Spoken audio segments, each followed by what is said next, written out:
Greetings, Friendship families. My name is Nathan Miller, the family ministry pastor here at Friendship, and I want to offer another devotional thought for you as families to perhaps weave some of this into your own family devotions or times with your kids. As you may have seen on Sunday, if you weren't with us, I'd really encourage you to jump online and watch the video of Pastor Matt's sermon on Sunday.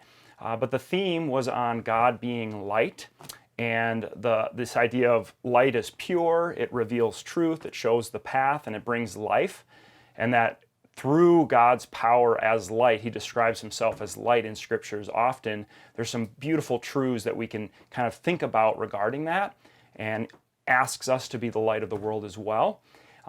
In this thinking about light, I have been thinking about some activities that I want to do with my kids. So I've got a 9-year-old down to a 6-month-old, and actually 6 total in between there. So we've got 6 kids, feels like our own little mini school at our house during these days, and always looking for creative ways to engage them, just for fun and just to interact with them and ask them questions to get to know more about them, but also to find ways of introducing some spiritual truths, or at least asking them about questions that would provide space for spiritual reflection, theological reflection, learning more about God. And an activity I'd encourage you all to perhaps weave into this week would be some evening finding a light in your home and to create kind of a shadow wall. So pick a wall that's kind of clear as best you can, doesn't have furniture in front of it, a blank wall, maybe make a blank wall, and once the sun goes down, find a flashlight or a lamp and shine it on that wall, and do an old-fashioned, fun kind of shadow puppet experience where you as families kind of make different animals. Perhaps you could find smaller items in the house and play a guessing game where someone will pick an item and make the shadow on the wall, and people have to guess what that item is. Another activity you might want to do is actually one by one go through one of your kids and have them maybe face sideways to do kind of a profile. Put like black construction paper against the wall, trace it with like a white crayon or a piece of chalk, and then you can kind of cut out around it, and you'll have a nice little memento of what they look like, what their profile was during this time. You could paste it onto like a colored sheet like this one. This is my little Jack from last year. And then this one's, you could also just put the black on white. And it creates kind of a fun little silhouette that you might want to consider doing. But in the midst of all the shadow fun, you can also introduce this conversation about shadows. And what are shadows? But really, they make small things look bigger than they actually are.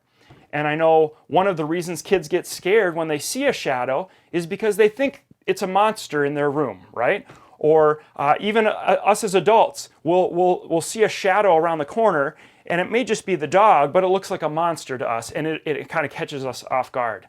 But in that, we find that we shine the light on whatever it is, and we see that it wasn't as scary or even as big as we thought it was to begin with. And I don't know about you, but during this season, I've been reflecting on my own kind of fears and anxieties, and in many ways, things seeming bigger than perhaps they are. Certainly, we want to run to Jesus and ask him for help in our anxious thinking and in our during this season. And so, since problems can seem bigger than they actually are, Jesus asks us to run to him and let him know about those things. And you might want to ask your kids, are there some shadow things that they might be scared of right now? And listen to those thoughts and those concerns. A verse you might want to use is 1 Peter chapter 5, verses 6 and 7. I love this verse. Humble yourselves, therefore, under the mighty hand of God, so that at the proper time he may exalt you. And then in verse 7, casting all your anxieties on him, because he cares for you.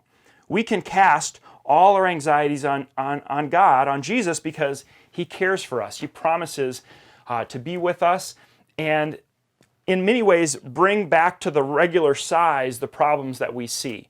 In comparison to God, who is omnipotent, all of the anxieties that we face are nothing compared to an all-powerful, all-knowing, all-present God. And you can encourage your kids with this truth.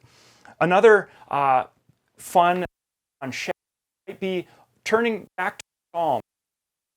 These two Psalms that I really love.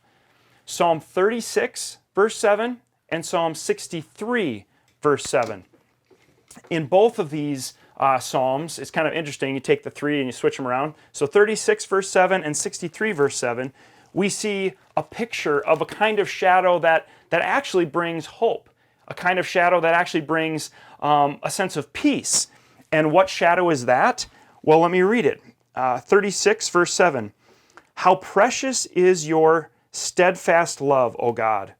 The children of mankind take refuge in the shadow of your wings.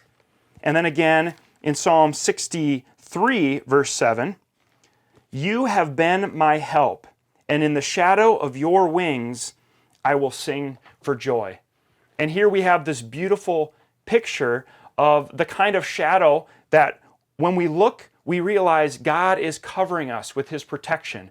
That image of like a mother hen protecting its chicks, that they might be afraid, but then they see this shadow covering them, saying, "Oh, mommy's still here. I'm still safe." Some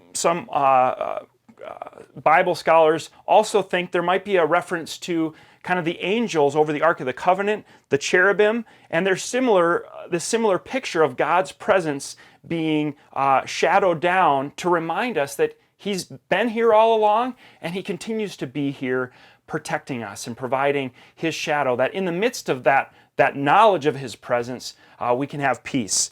If you look in the surrounding verses in Psalm 63, you see a beautiful picture of the kind of night that I'd encourage and hope that you're having as families. Not the anxious, I'm seeing shadows, I'm spooked, the boogeyman's under the bed, I'm afraid. But instead, there's a different sort of nighttime description.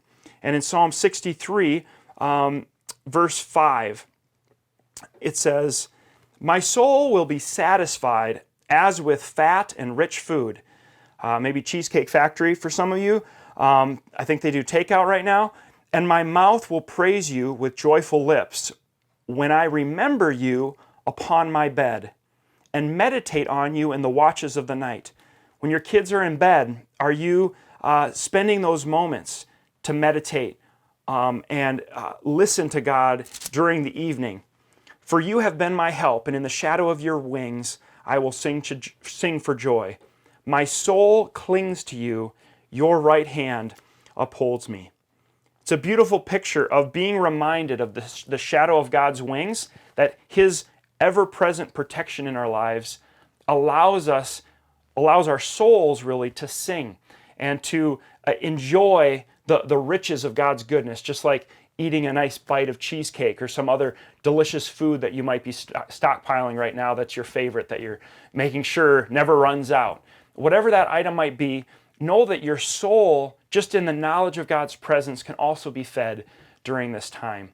And even though the shadows that our young people see and that we see that might seem huge and overwhelming and terrifying, that a knowledge of God's presence can bring things into a proper perspective and can give us hope even in the midst of shadow seasons. So God bless you, praying for you, and want to encourage us to continue to look to Jesus, who promises to never leave us and never forsake us. God bless.